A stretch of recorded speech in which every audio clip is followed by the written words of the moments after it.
So I wonder. Growing up, I looked out and I saw the beauty of the earth. But now, more than ever in my life, I'm feeling more and more connected to the earth.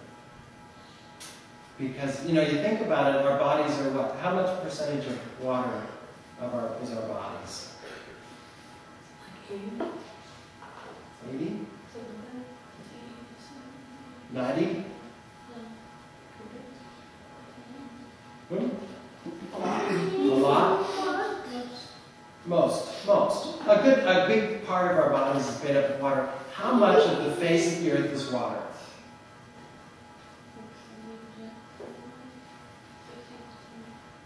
60, 70?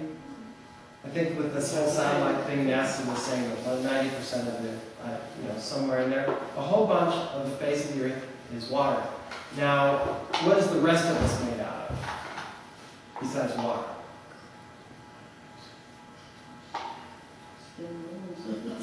Skin and bones, minerals.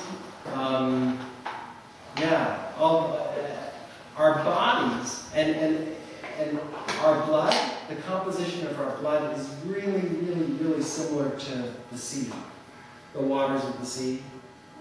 It's incredible, the chemical composition of our blood is really similar to the waters of the sea. And so then that makes me wonder, I wonder if we are the way we are because the earth and the waters participated with God together. It was a collaboration. It was a partnership. So let's make humanity in our image. So humanity will be about so much water and so much earth. And then there's one other piece that I think God contributed, God's self. What? Oh, breath. Breath. The breath of life. So that we aren't just a glob of mud that's 70, 80, 90% water and some earth, kind of mixed up and kind of just sitting there. But that we have the breath of life in us. And so let us make humanity in our image. Okay, earth, waters, let's go for this. You, water, will you contribute some water? Earth, will you contribute some earth? And I'll contribute some breath, air, and spirit. And we've got something really good going here because the ones I'm putting in dominion over everything, they've got a little bit of everything in them. So they'll be connected with everything they have dominion over. So the fish of the sea and the birds of the air and the trees and the mosquitoes. Oh, did I say mosquitoes? And so we're really connected to this whole thing. We're a part of creation. And it makes me wonder, have we been this all along? And what does that mean for our lives? What does that mean that we're connected with everything? And we're connected to everybody. Because our DNA, there's slight differences. I mean, you look around the room, do we all look the same? But compared to the rocks and the trees out there, we look a lot more alike than we do differently.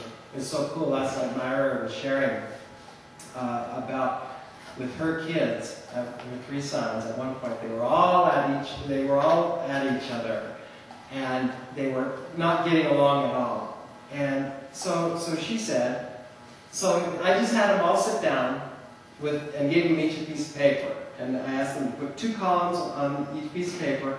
And so their first thing was I gave them 15 minutes to put the things they didn't like about their brothers. So column 1 for one brother, column 2 for the other brother, on one side of the paper.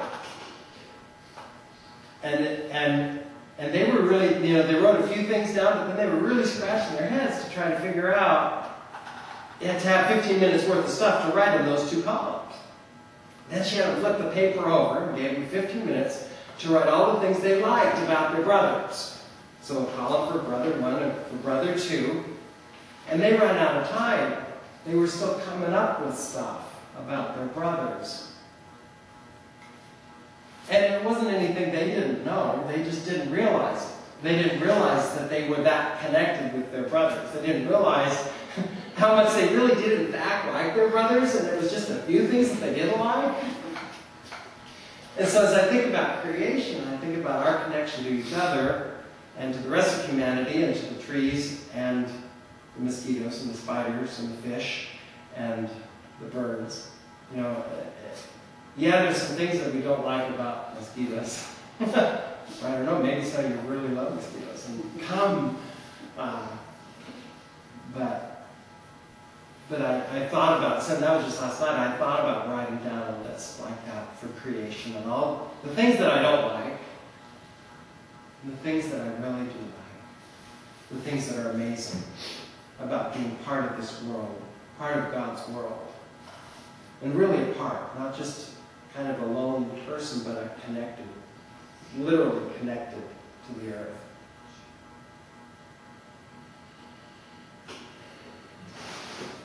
So as we think about turning toward communion, I want to read just briefly from another book because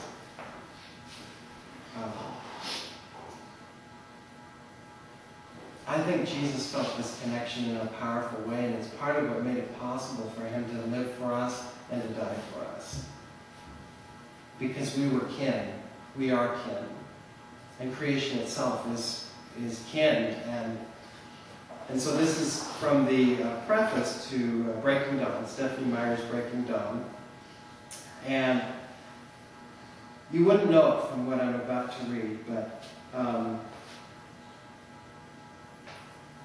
the person, the main character said, "I've had more than my fair share of near-death experiences. It wasn't something you ever really got used to. It seemed oddly inevitable, though, facing death again, like I really was marked for disaster. I'd escaped time and time again, but it kept coming back for me."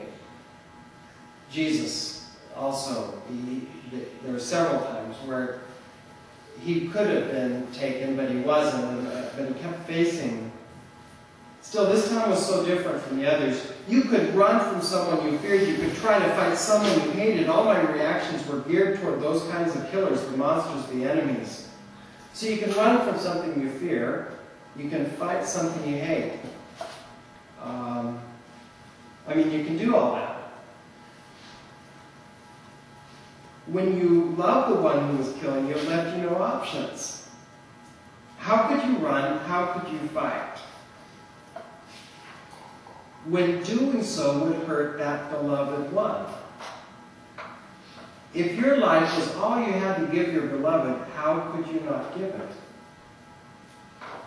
If it was someone you truly loved.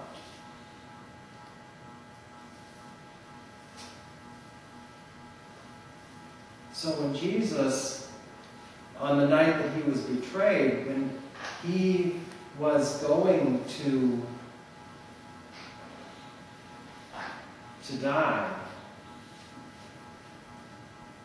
because he loved us and loved his Father's world, he couldn't run. And he couldn't fight. And so, if your life was all you had to give your beloved, how could you not give it? And so Jesus gave it. And in this meal,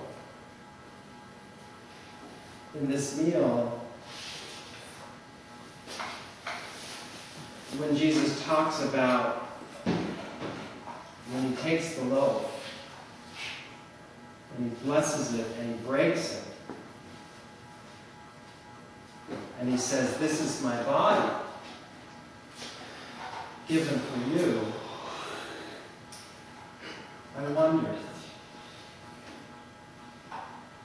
I wonder if he meant it really literally.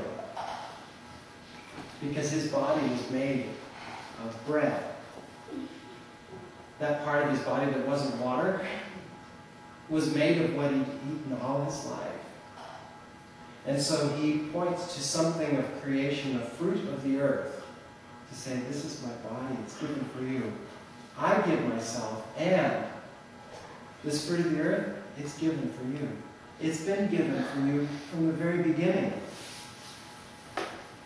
Be fruitful and multiply, and I give you every green plant for food. And I hold some of that green plant for food that's been given for you from the very beginning. This is given for you now. Eat of it, all of you. Eat of this bread that God has provided for you from the very start. This is my body. It's also yours.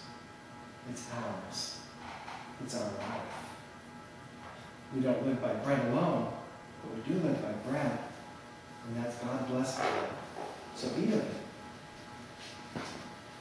And then he took the cup. And he said, this is my blood, poured out for many. Drink of it, all of you. So the blood, the fruit of the vine, wine, liquid, water. In that country where water wouldn't keep. This was a primary way of getting their water, was the wine, because it wouldn't spoil. Like water would go bad and go stagnant. And so I wondered if, when he said, this is my blood, that if he's so connected that maybe it's the waters of creation right here, right now.